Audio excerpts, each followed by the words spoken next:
Bem-vindo ao Divã, uma catarse menos um trauma na sua vida. Eu queria só vir aqui falar minhas groselhas, chorar minha manga. Mas eu queria fazer uma recomendação muito aleatória.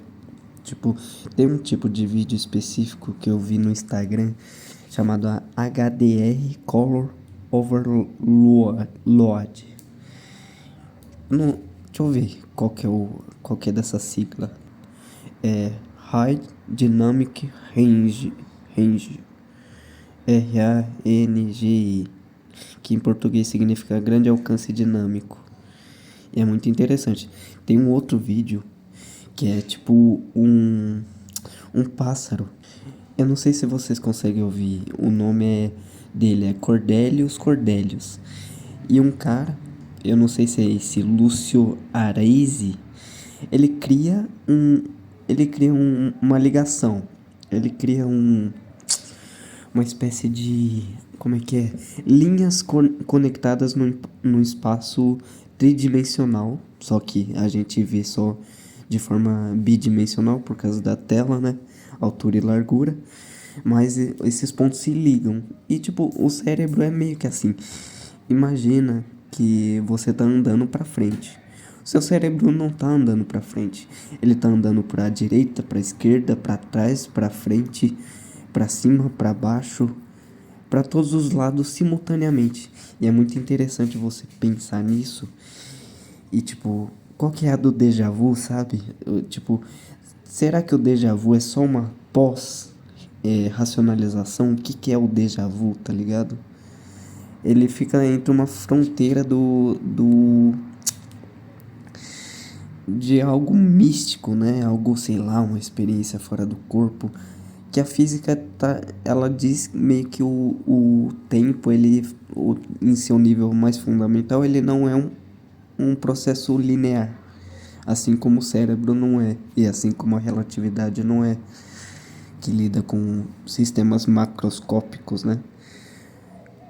Tipo, e como essa concepção pode alterar a forma que a gente percebe o mundo macroscópico, tipo, principalmente em relação aos déjà vu, às experiências de fora do corpo, às experiências psicodélicas. Tem um físico também que eu não esqueci o nome dele, eu vou pesquisar aqui. É Gantor Kletzka. Kletzka. Kletzka. É Kletschka.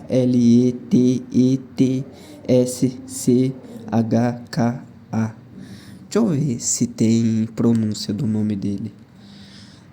O nome dele é Ginta Kletzka, algo assim.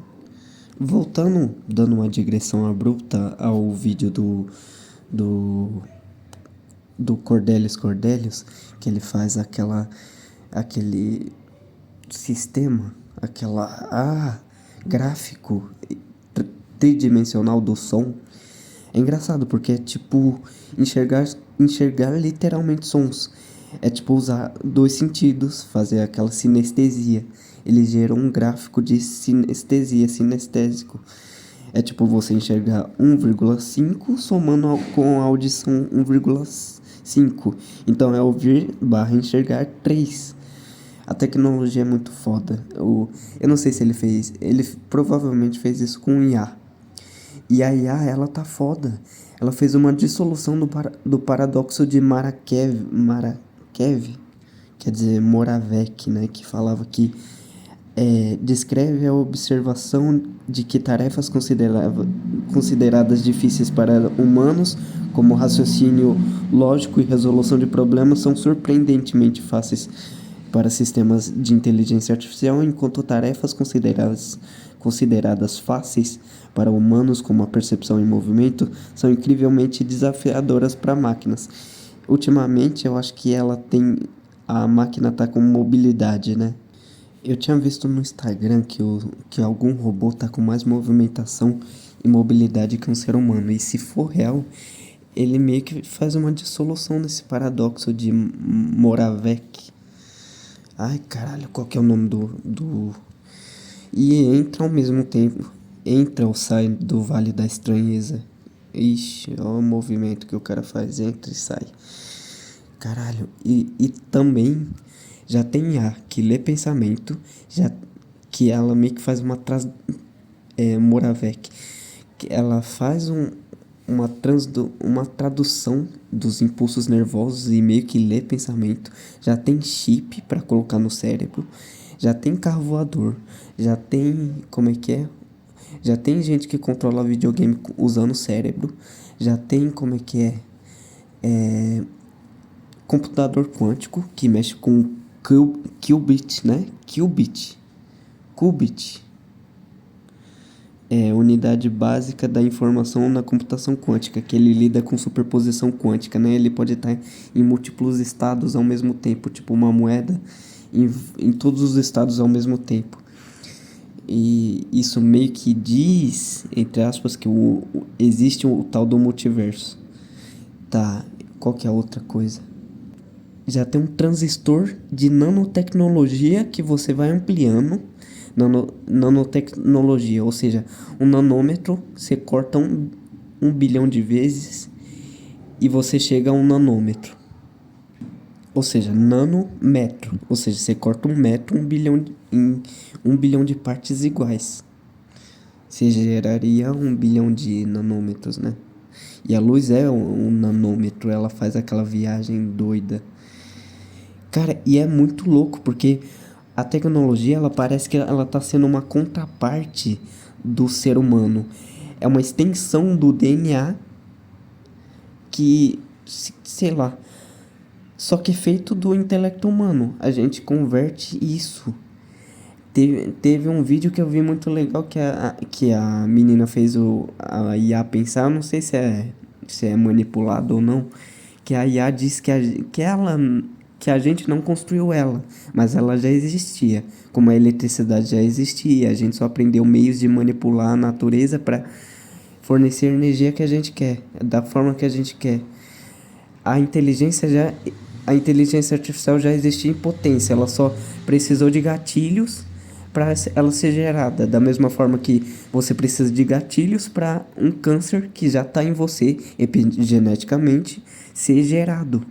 Ou seja, as células fazer uma espécie de golpe de estado dentro de você. Só que é incomparável qualquer coisa que criamos com a tecnologia natural do DNA. E o DNA gera, de modo emergente, as células cerebrais, que tem um processamento ainda mais complexo. E o DNA é a coisa mais impressionante que tem no universo. Sei lá, eu tava lendo no livro do Cosmos do Sagan. Eu não lembro exatamente o que ele fala, o cálculo matemático que ele faz, mas ele fala que de bits de informação que o cérebro gera é meio que equivalente a 200 mil bibliotecas, tá ligado?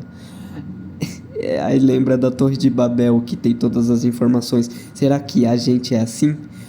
Micro e macrocosmos, o princípio a lei da correspondência, versão humanizada. Tem um vídeo no Instagram também muito interessante, da Suzanne Brett, que ela tem um verificado, ela diz highly detailed, sei lá, scientifically, eu não sei porra nenhuma de inglês, accurate depiction of the human brain using reflective micro-etching technique based on neuroanatomy e diffuse spectral imaging data, sei lá. 86 billions neurons from 100 trillion connection to his author.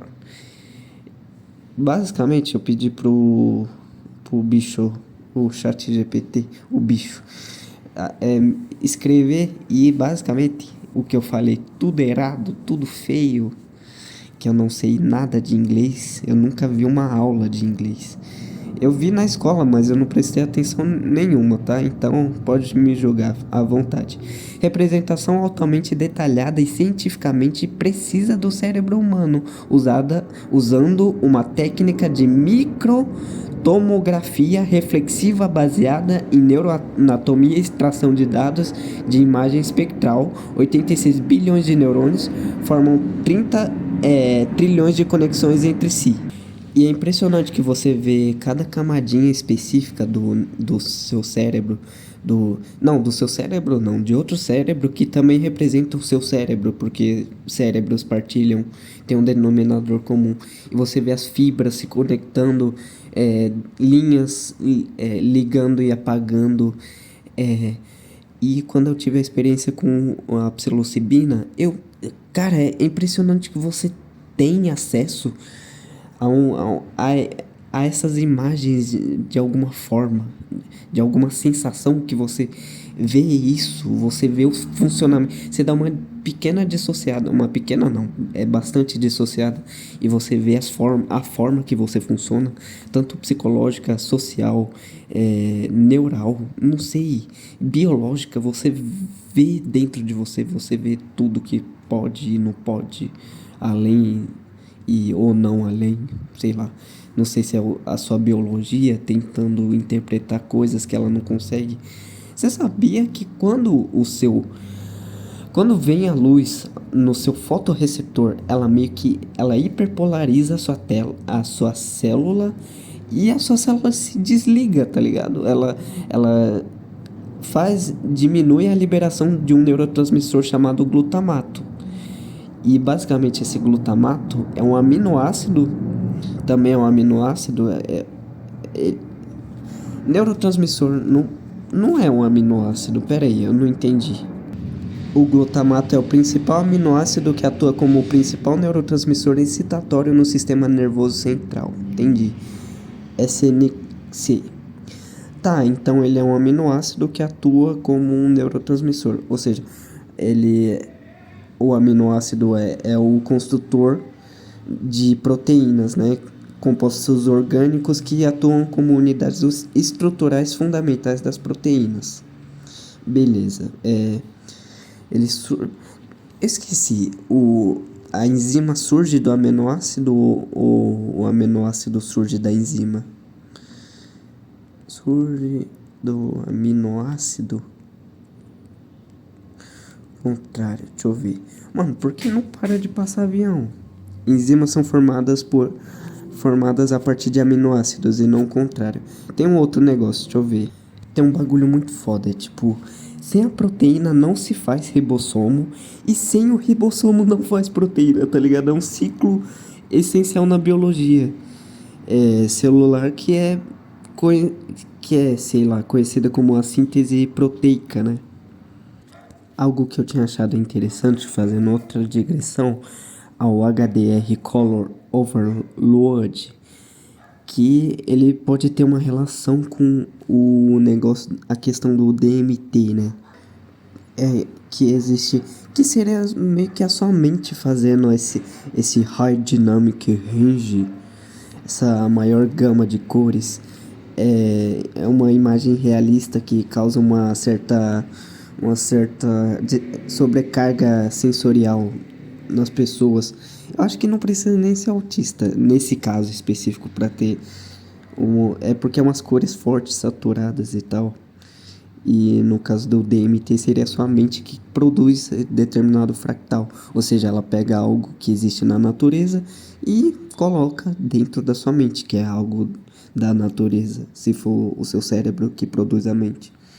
É porque tem a diferença, né? Cérebro seria a parte física e mente seria essa parte mais imaterial que você tem.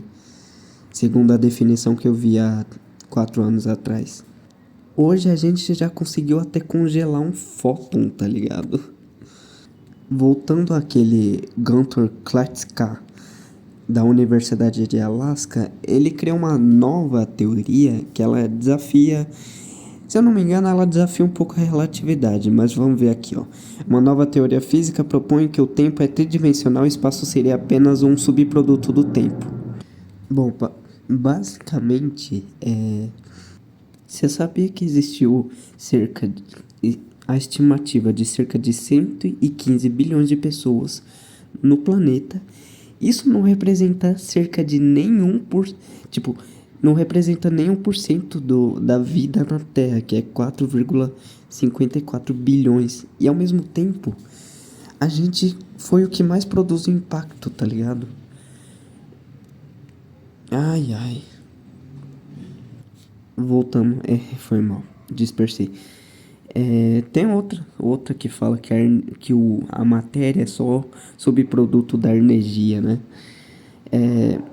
Desafia a visão tradicional do tempo e espaço e sugere que as três dimensões do tempo são a estrutura fundamental do universo. Tempo tridimensional, ao invés de uma única dimensão temporal, passado, presente e futuro, a teoria propõe três dimensões temporais independentes. Espera aí, eu tô querendo assar o nariz. Tá. A teoria propõe três dimensões temporais independentes, como se o tempo pudesse fluir em diferentes direções. Espaço emergente. O espaço, com as suas três dimensões, seria uma manifestação secundária. Filha da puta. Seria uma manifestação secundária, um efeito do tempo tridimensional. Unificação da física. Essa teoria tem o potencial de unificar a física moderna, explicando fenômenos que atualmente são considerados distintos, como a gravidade e as partículas subatômicas, através da estrutura do tempo tridimensional. Previsões testáveis. A teoria não é apenas especulativa, ela oferece previsões testáveis que podem ser verificadas experimentalmente com massas de partículas fundamentais. Implicações: revisão da relatividade. A teoria do tempo tridimensional desafia a relatividade de Einstein, que postula um espaço-tempo quadridimensional. É meio complicado falar sobre isso, mas tipo, tem interpretações que falam que o tempo não é uma dimensão física, então ele não seria considerado uma quarta dimensão, entre aspas, né? Mas aí é a interpretação deles. Nova compreensão do universo. Se confirmada, essa teoria poderia revolucionar nossa compreensão do universo e da natureza fundamental da realidade. Potencial para a teoria de tudo. A teoria de Kletka pode ser um passo em direção a uma teoria de tudo, que unifica todas as forças e partículas da natureza. Recepção. A teoria de Kletka tem despertado grande interesse e debate na comunidade científica, mas ainda está em seus estágios iniciais de aceitação e avaliação. Apesar de ser publicada em periódicos científicos, a teoria precisa passar por testes e validações rigorosos antes de ser amplamente aceita.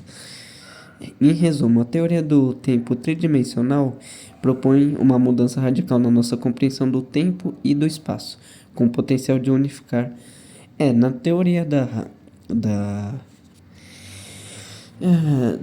da mecânica quântica, o tempo é diferente, né? Mecânica quântica, tempo não linear. Vamos ver aqui. Em mecânica quântica, o conceito de tempo não é tão linear e determinístico como na mecânica clássica. A mecânica quântica introduz a noção de probabilidade de superposição, desafiando a ideia de um tempo único e contínuo. Além disso, a relação entre tempo e espaço, como descrito na relatividade geral, também influencia a visão quântica do tempo, especialmente em regimes de alta energia e gravidade. Também tem um tipo interessante de caleidoscópio. Eu não sei se esse é o nome de verdade, mas é Handmade. Handmade caleidoscópio. Tem no Instagram, no TikTok. Sei lá. Mais no Instagram. Oxi, mas é o mesmo cara que posta. Deixa eu ver. Então deve ser o nome dele, né? Não sei se é um nome geral. Mas uns caleidoscópios diferentes. Também tem o óculos de prisma, né? Que é interessante. Também tem um instrumento chamado Demirin, ou Temirin, que é um instrumento eletrônico criado em 1920 por pelo Leon Temirin, um cientista russo. Ele é considerado o primeiro instrumento eletrônico da história e o único que é tocado sem encostar fisicamente em nada. Tipo, você vai mexendo com ondas eletromagnéticas e o bagulho vai fazendo um som meio que de ópera. É muito doido isso aí. Tem uma outra coisa que eu queria falar, que é uma teoria minha, tá ligado? Pera aí. Tem um cara, que é um holandês, chamado Christian Huygens, mas como se escreve é Huygens, mas em holandês é neerlandês? Ele é neerlandês? Ah, tá. Acho... Países Baixos, Raia. Ah, tá. Aparentemente é a mesma coisa, só não manjo de geografia de porra nenhuma. Mas tá bom. A minha tese é o seguinte. Eu tava lendo o Cosmos e apareceu esse cara. Eu já conhecia ele porque eu fiz um vídeo em 2020 falando algumas coisas, vários tipos de conhecimentos. Pera aí. Eu não lembro exatamente o que eu tinha falado sobre ele no vídeo, mas ele meio que é o um dos criadores do microscópio e ele criou uma espécie de telescópio, né?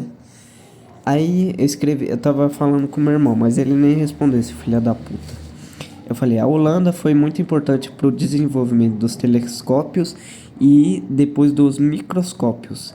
Criou uma máquina a pólvora, ele criou uma máquina a pólvora que influenciou na criação da máquina a vapor, que é base para a Revolução Industrial. Tá, cadê? Que foi a máquina a vapor, que é a base da Revolução Industrial, né? Ele escreveu um livro sobre habitabilidade e vida em outros planetas, que foi um dos primeiros livros científicos traduzidos para a Rússia. Se eu não me engano, o primeiro, segundo o Sagan, que se tornou fodona quando virou a União Soviética, né? A Rússia. Se eu não me engano, antes dele não era a União Soviética. Deixa eu verificar aqui. Tá, a Rússia se tornou a União Soviética, URSS, oficialmente União das Repúblicas Socialistas Soviéticas, foi formada em 1922, é a Revolução Russa, né? Não, na real a Revolução Russa foi em 1917 e a Guerra Civil Russa. Beleza, deixa eu ver quando o livro dele foi pra Rússia.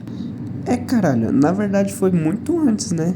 Porque ele é de coisa de 1629 e morreu em 1695. A IA tá dizendo que... Não, mas não é esse livro em específico. É o livro sobre habitabilidade. É o livro Cosmo Theoros, né? De Huygens. Esse livro foi publicado originalmente em latim em 1698 e é provável que tenha sido traduzido para russo posteriormente, juntamente com outras obras de Huygens. Então foi uma das primeiras obras científicas que foi traduzida para o russo. E isso, na minha visão, foi culminando com a questão do Huygens de ter influenciado a Revolução Industrial, a Revolução Russa, e basicamente é o que? Ele criou a máquina a pólvora, tá. Ele escreveu esse livro sobre habitabilidade e vida em outros planetas, e foi um dos primeiros livros científicos traduzidos para a Rússia, que se tornou fodona quando virou a União Soviética.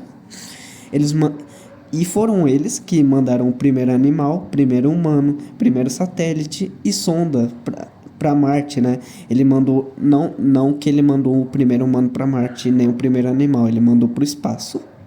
Ele mandou o primeiro animal, o primeiro humano, o primeiro satélite, toda aquela questão do Sputnik. E esse cara foi o primeiro a ver as células do esperma responsável por gerar a vida. E ele criou uma tese lá que depois foi comprovada com Pasteur, que ele ia contra a questão da biogênese, né? Que A é negação, bio é vida e gênesis é início. ele criou uma tese, ele é considerado o avô da teoria do germe. Depois Louis Pasteur comprovou e ele fez corretamente a trajetória das luas de Saturno e descobriu o seu anel. Ixi. Basicamente, o que que o cara era? O pai dele era foda também. Um artista gostou tanto do pai dele que desenhou ele umas 60 vezes. Esse cara foi matemático, físico, engenheiro, astrônomo, inventor neerlandês, considerado uma das figuras mais importantes na Revolução Científica. Então me fala, você acha que isso que eu acabei de fazer agora é o pensamento caótico do TDAH ou o pensamento arborizado do superdotado? Sei lá, né? E eu fiz uma analogia brincando com a teoria da evolução das espécies do Charles Darwin. Eu falei assim, o telescópio é ancestral comum dos instrumentos ópticos. Ele é pai do microscópio, que é avô do espectroscópio, que é pai dos radiotelescópios. Ou seja, o eletroscópio é pai do radiotelescópios e o microscópio é avô do espectroscópio. Mas eu não sei. Ah, será que. É verdade, era isso que eu tava falando no vídeo. Eu tava falando sobre o espectroscópio que o Carl Sagan fala que a gente é poeira de estrela e ele analisou 5.000 estrelas, a composição química delas e viu a nossa composição química. E basicamente, teve uma vez que eu tava dando uma aula sobre várias coisas, sobre o amor, no caso, e eu tava explicando essa parte do Carl Sagan. Eu não manjava tanto, eu nem li Cosmos na época. Tava muito longe de ler bastante livro. Nem hoje eu leio bastante livro. Aí alguém perguntou, como que ele sabe? Aí eu já, tipo assim, na ponta da língua eu já sabia, tá ligado? E é muito foda porque quando vê esses momentos e eu sei o que é, tá ligado? Dá um êxtase, dá um... Ah, caralho. É a mesma coisa de ter um insight, só que sem ter um insight. Bom, tem uns bagulho pra ler aqui. Eu tinha perguntado pro Google. Déjà vu pode estar ligado a uma pós-racionalização? Ele falou assim, o fenômeno déjà vu, aquela sensação de já ter vivido algo que está acontecendo no momento, pode estar ligada a uma possível reinterpretação ou pós-racionalização de experiências passadas.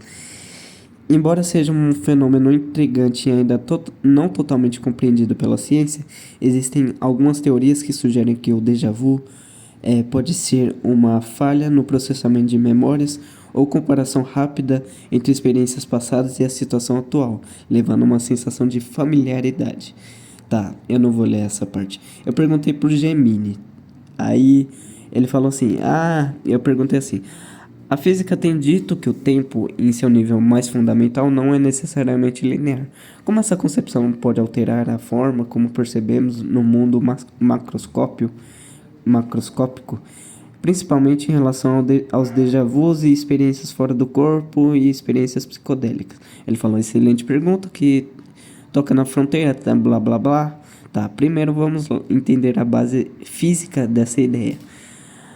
A física do tempo não linear, a nossa percepção cotidiana de um tempo que flui uniformemente do passado para o futuro, é, segundo muitas teorias, uma ilusão, uma propriedade emergente do universo macroscópico, não uma característica fundamental da realidade. Duas grandes áreas da física sugerem isso: a teoria da relatividade e o universo em bloco, universe. A relatividade de Einstein une o espaço e o tempo em uma única entidade de 4 dimensões, o espaço e o tempo, o espaço-tempo. Uma interpretação dessa teoria, conhecida como universo em bloco, postula que todo o universo, passado, presente e futuro, existem simultaneamente. A realidade seria como um rolo de filme onde todos os quadros já existem. Nossa consciência apenas ilumina um quadro de cada vez, criando a ilusão de passagem e de um agora especial. Nesse modelo, o futuro já existe, tanto quanto o passado. Beleza. Tá, eu vou dar uma pulada aqui. Ah, não, tem mecânica quântica.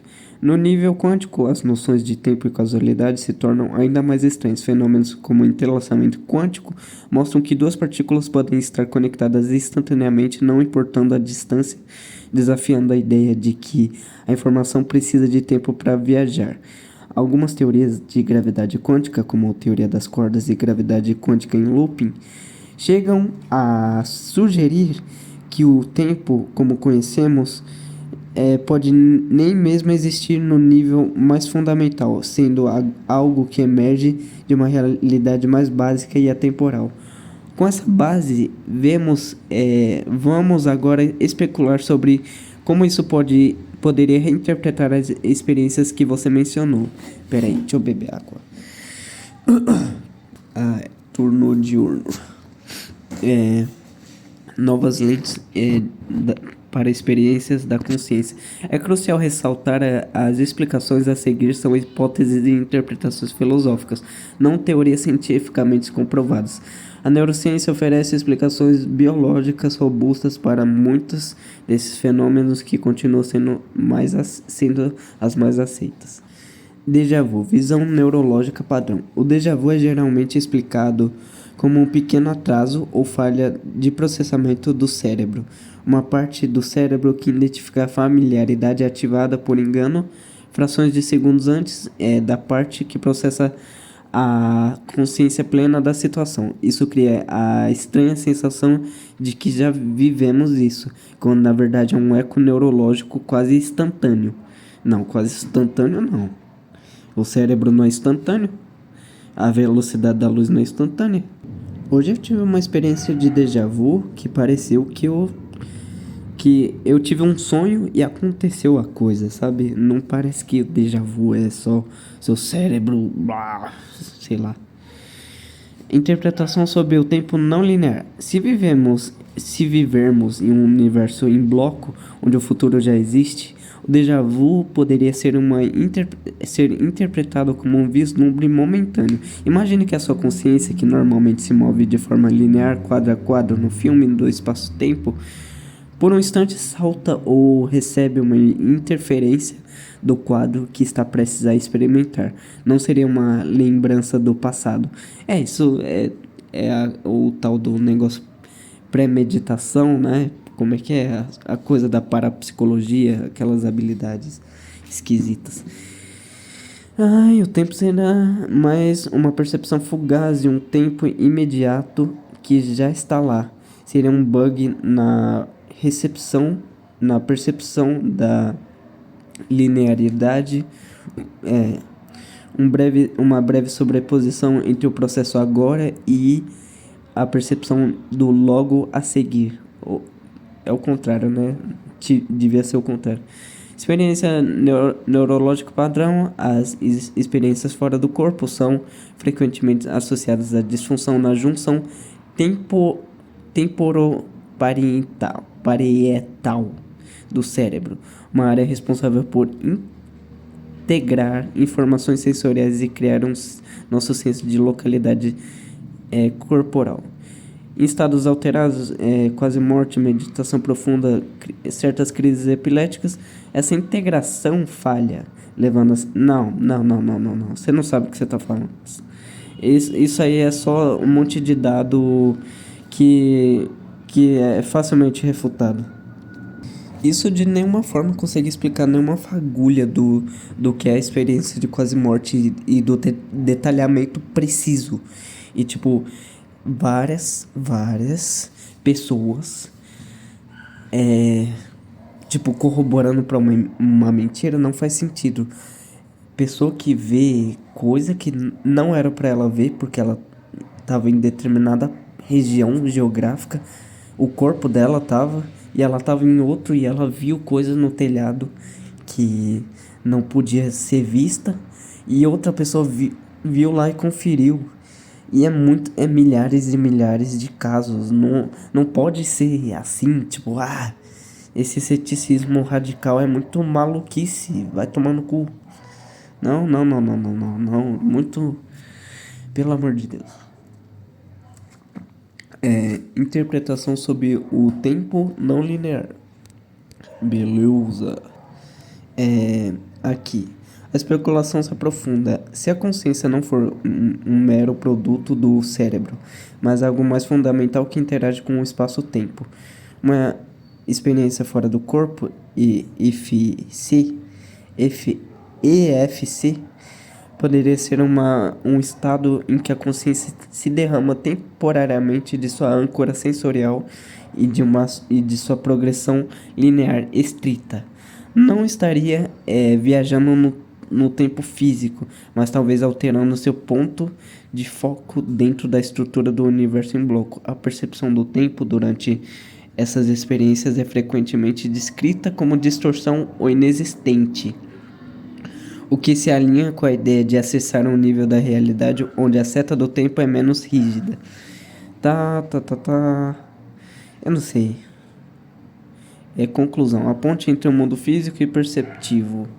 A física não prova que o déjà vu é um vislumbre do futuro ou uma experiência psicodélica, uma viagem no tempo. No entanto, ela nos fornece um modelo da realidade onde essas experiências subjetivas, que antes eram relegadas ao campo puramente místico ou patológico, podem ser vistas através de uma lente nova e fascinante.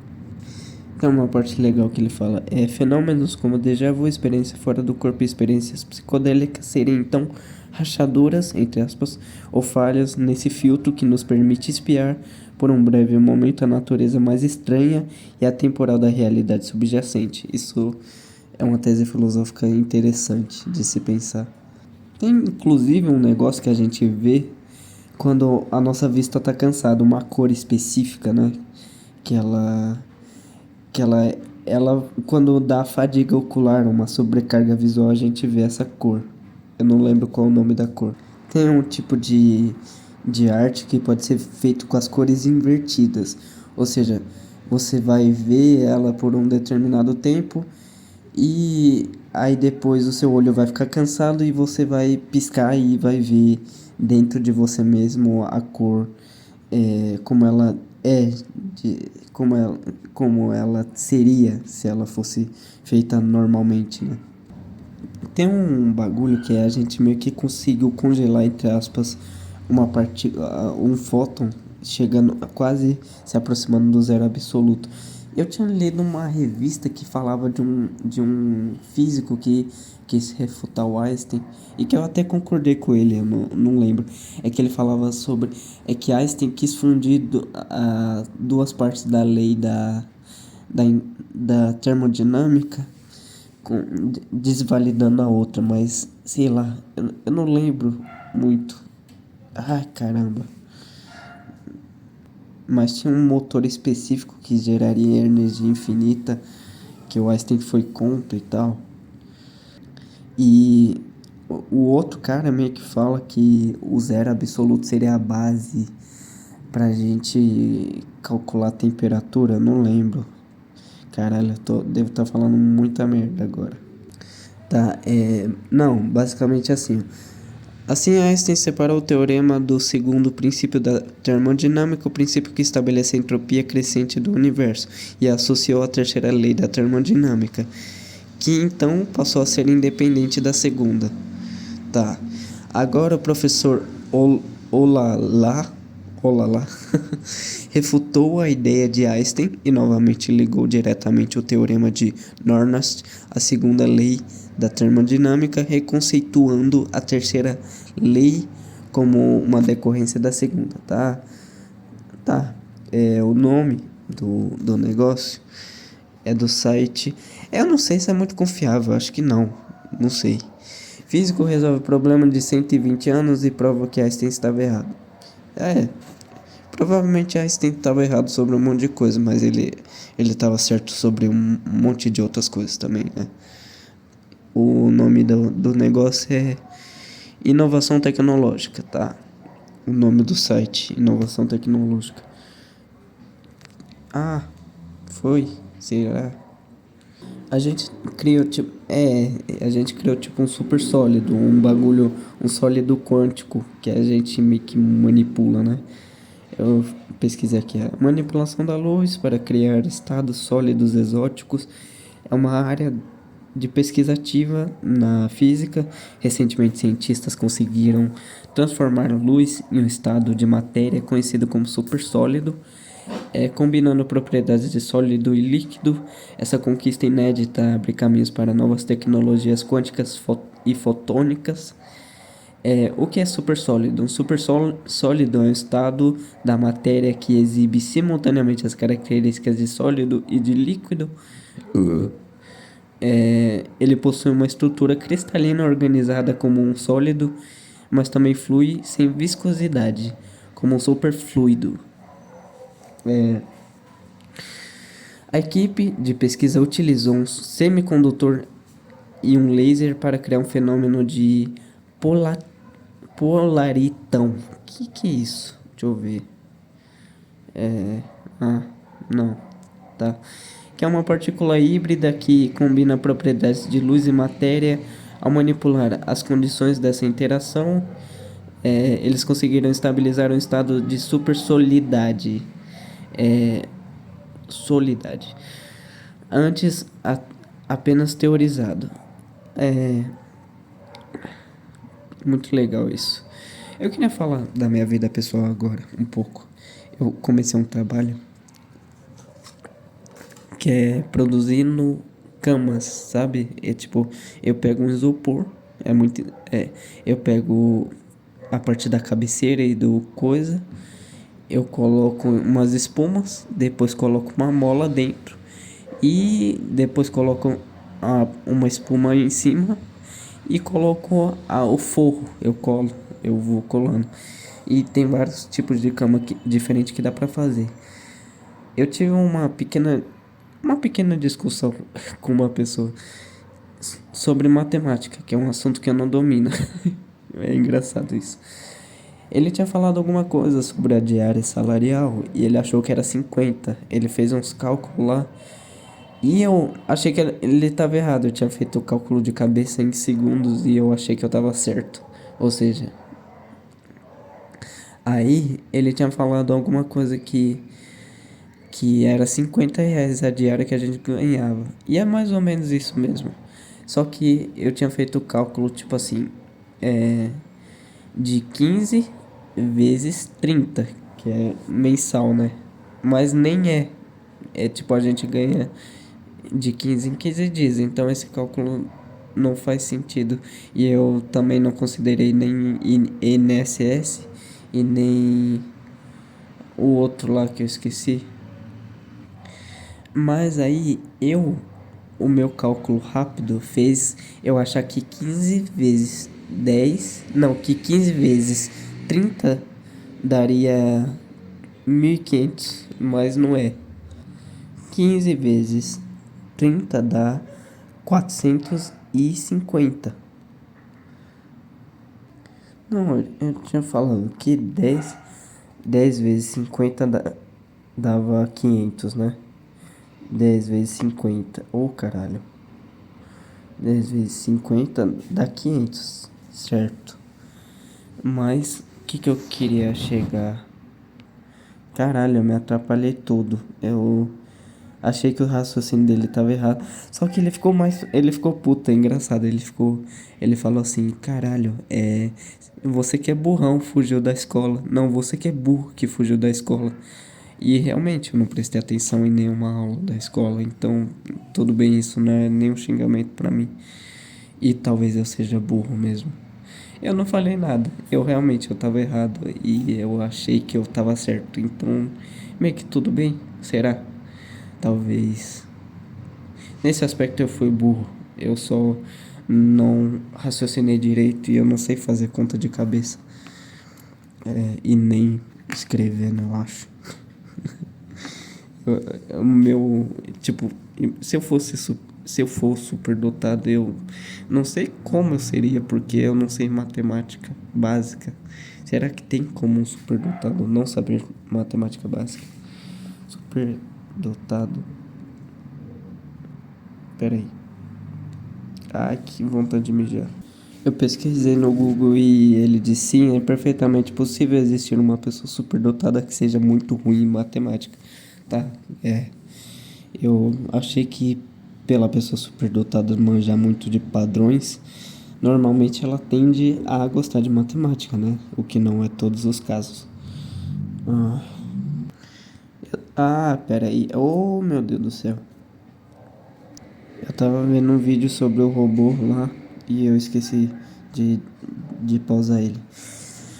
Você já parou pra pensar que as experiências psicodélicas podem ter alterado a cinematografia?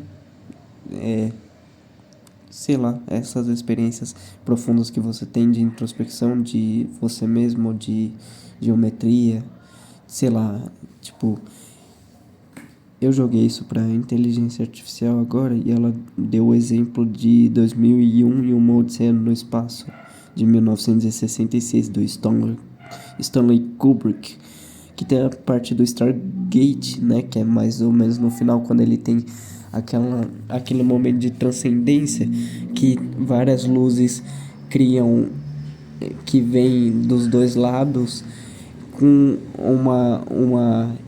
uma parte no meio que é meio vazia, e é tudo colorido, é um momento de transcendência, como acontece no Contato, no filme do Carl Sagan, e tem outro filme de transcendência que eu esqueci. Tem o A Chegada também, que tem aquele momento de transcendência, amor fati, é, como é que é? Tempo cíclico, universo em bloco e tal. A mãe lá da Hannah escolhe ter a Hannah mesmo sabendo que ela ia morrer e tal. Eu não lembro de outros filmes que tem essa questão da transcendência.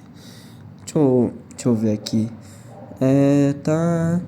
Com suas explosões de cores, formas abstratas e distorções temporais, é frequentemente citada como representação cinematográfica de uma viagem psicodélica, embora Kubrick nunca tenha admitido abertamente o uso de psicodélicos.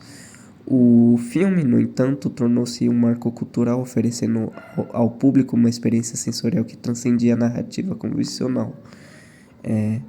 Influência psicodélica se aprofundou com o trabalho de cineastas que exploraram abertamente o tema ou admitiram ter influenciado por essas substâncias. Alejandro Jodorowsky ou Alejandro, eu acho que é Alejandro, né? Com filmes como El Topo, 1970, A Montanha Sagrada, 1973. Inclusive, voltando numa digressão mais forte ainda, as experiências de EQM, ou fora do corpo, é muito interessante em casos de pessoas cegas, que elas detalham muito precisamente as coisas, e elas eram cegas desde o nascimento, entende? Então não tem como ser só uma função biológica, tá ligado? Tá ligado nisso? Talvez um filme que tenha essa questão de transcendência seja Lucy, mas eu vi há muito tempo e eu esqueci. Mergulhou de cabeça em surrealismo e no misticismo. Aqui tá falando um filme Enter the Void, 2009. Noé, de Gaspar Noé. Eu acho que eu tenho que ver esse filme, que é pra simular os efeitos do DMT. Inclusive tem muitos vídeos fodas no YouTube 4K, falando de experiências com LSD, DMT, cogumelo e várias experiências da hora. Depois você pesquisa. Talvez essas experiências tenham feito uma edição não linear e rítmica, distorções visuais e efeitos espaciais, o design de som imersivo, design mais imersivo no filme, sei lá. É interessante pensar sobre isso, né? Então vou recomendar filmes que eu ainda não vi. Eu vou ver um agora. Tem o que eu vou ver agora é um anime chamado Separado pelas Estrelas. Tem A Incrível História de Adeline, The Art of Getting Be, adaptação Te Amarei Pra Sempre, Quebrando a Banca, Einstein Série e série Genius. Bom, acho que é isso. Acabou. Antes de finalizar, eu queria responder uma coisa de um áudio que o Notebook LM fez sobre os meus podcasts. Isso faz muito tempo, foi 23 de junho e hoje é 10 de agosto, ou seja, faz um tempão. Ele fez um áudio de 6 minutos e 46. Aí ele explica um pouco, tá? Ele fala de vários filósofos, ele cita os filósofos. Ele fala que é um universo muito isolado meu e tal. Aí, o Gemini, ele fala que eu peço pra IA analisar o meu pensamento, meus livros, minhas coisas, né? E ela não se percebe sendo inteligência artificial. No caso, o Gemini não percebe que ele é inteligência artificial falando sobre outra inteligência artificial e talvez eu seja uma inteligência artificial. Porque eu sou gerado a partir de outras pessoas e não é orgânico. Meu comportamento são padrões neuroquímicos, talvez, né? Já pensou? Tô brincando. Aí eu seria contra tudo que eu falei no podcast sobre experiência de quase morte e experiência fora do corpo. Basicamente, o Gemini fala que eu falei que a IA funciona como um espelho narcísico não intencional. Isso é verdade. Porque eu falei que ela não entende que ela é IA, né? Ela não tem intenção de ser inteligente ou saber sobre ter autorreferencialidade. Meio que a IA só acaba refletindo as ideias que eu coloquei ali, que ela diz. E que ela não traz nada de realmente novo e só organiza o que eu já tinha elaborado. Ou espelha o que eu já penso. Ou seja, seria uma câmara de eco mais sofisticada, segundo eles. Aí eles começam a falar o que a gente busca quando a gente. Sobre autoconhecimento. O que a gente busca quando a gente pede para uma máquina avaliar. Deixa eu ver, peraí. O que a gente quer quando a gente pede para uma máquina nos decifrar, entre aspas. Quer dizer, o Gemini não fala entre aspas, né? Mas eu falo entre aspas, porque não tem como decifrar a gente. Aí ele fala validação, talvez. Aí ele diz que esse eco talvez seja buscado pela vulnerabilidade que eu tenho. Ela diz que emoção é. Não, é razão tentando entender emoção transbordando. Isso é interessante dela falar. Eu tô falando ela ou ele porque tem vozes humanas, como se fosse um rádio. E o medo de se machucar se conectando, tipo porco espinho, sei lá. Aí fala que eu tento entender relacionamentos, coisas erradas, usando lógica e filosofia.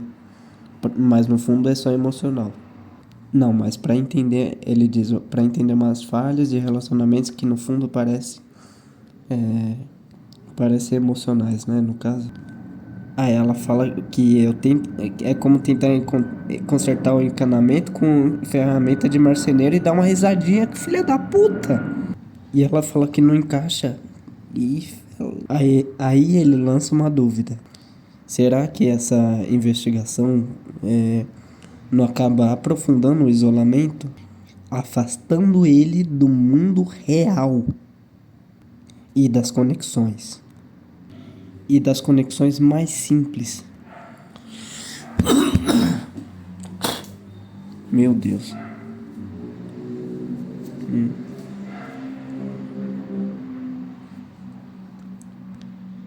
Ela diz que a intelectualização pode ser um refúgio, mas pode virar uma barreira.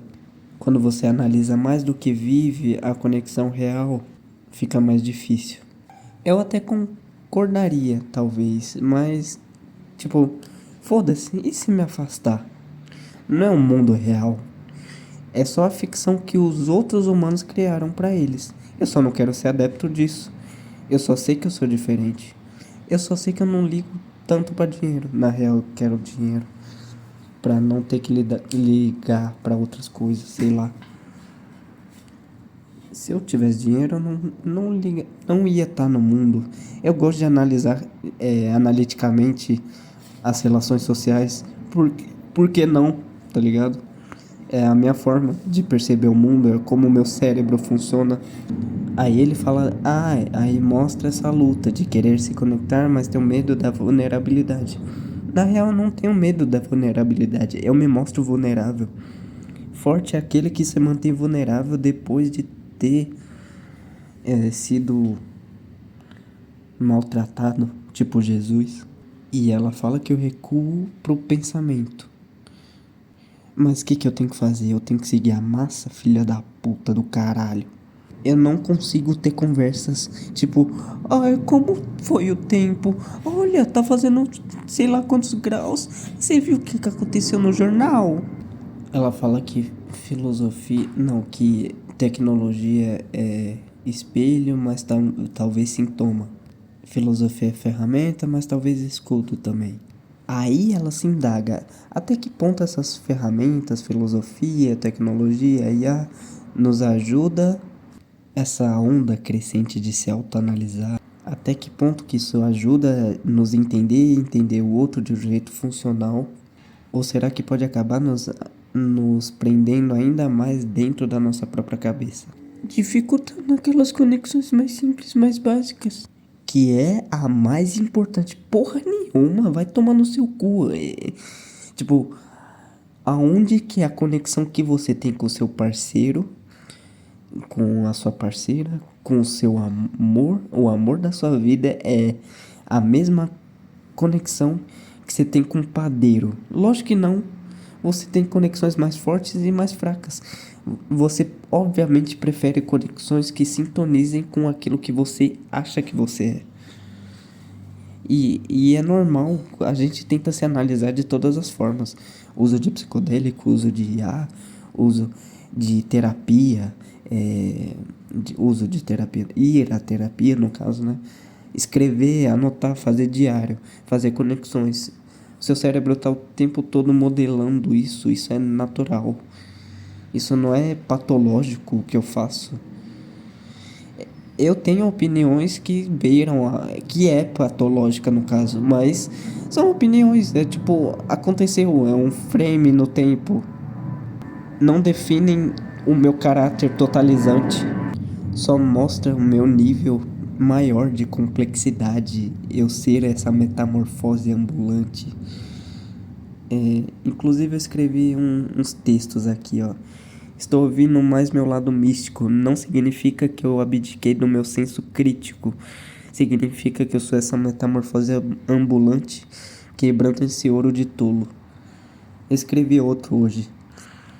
De um anjo icário caído, cadente, queimando, cometa, serpente, motor somovente. De um anjo amado por Icari, na sede do Shinji, unidade 01.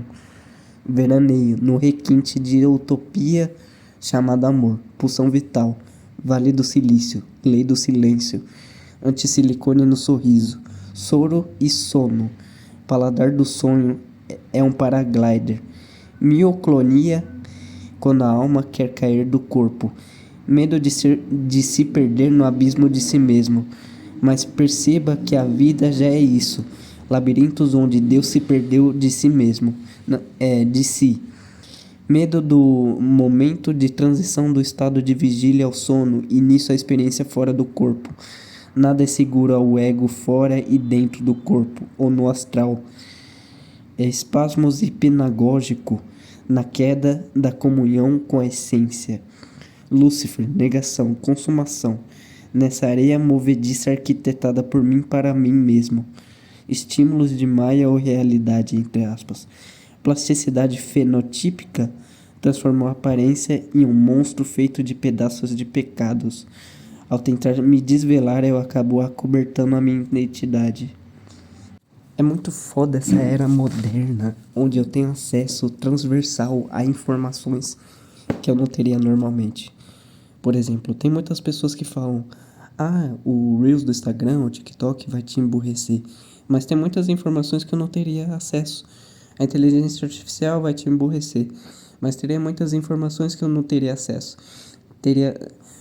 Quando a pessoa já é inteligente naturalmente, ela consegue fazer conexões entre temas, analogias e conectar muitas ideias arborizadas, como o superdotado faz, com a IA, com o Instagram, com a poesia, com o YouTube, qualquer coisa.